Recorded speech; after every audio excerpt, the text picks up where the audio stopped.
जय जगन्नाथ फ्रेंड्स, जो मैंने चैनल को नुआ कर लाइक शेयर सब्सक्राइब कर रखता जहाँ भी अपडेट आसो कहीदेवी। फास्ट अफ अल तुम तो जानी ओ ट्रिपल एस डिभि 26 तारिख में सरी जाइए। 26 तारिख में जून 26 तारिख में डिभि लास्ट डेट थिला।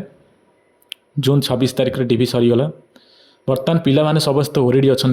डिभि लिस्ट केबे आसीबो आ काउंसलिंग केबे हम आ जॉइनिंग केबे मिलिबो।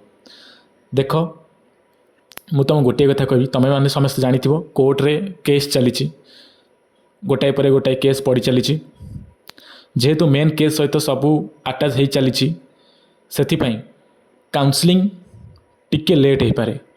सीरियसली कहूँ काउंसलिंग टिके लेट हो पारे। गवर्नमेंट देख ओ ट्रिपल एस पाखे दुईटा ऑप्शन अच्छी। ओ ट्रिपल एस पाखे दुईटा ऑप्शन अच्छी।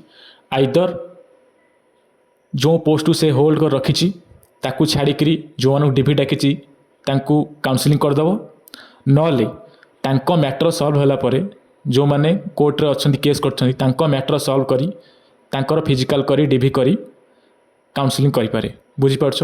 ओ ट्रिपल एस पाखे दुईटा रास्ता।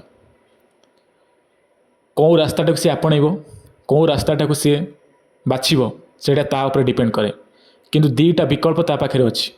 जेतिकी आमे लॉजिक लगे पारुछु दुईटा विकल्प ता पाखे अच्छी। जदि काउंसलिंग हुए जुलाई मिड सुधा काउंसलिंग नोटिस देखा तुम पाइब। जदि काउंसलिंग हुए जुलाई मिड सुधा तुम काउंसलिंग नोटिस देखा पाइब। आ जो डिभि जो मैंने आबसेंट अच्छा मे भी तांकर लिस्ट आसीजिवो आ डिभि रिजल्ट आसीजिवो आ जुलाई मिड सुधा काउंसलिंग देखा पाइब। काउंसलिंग नोटिस देखा पाइब।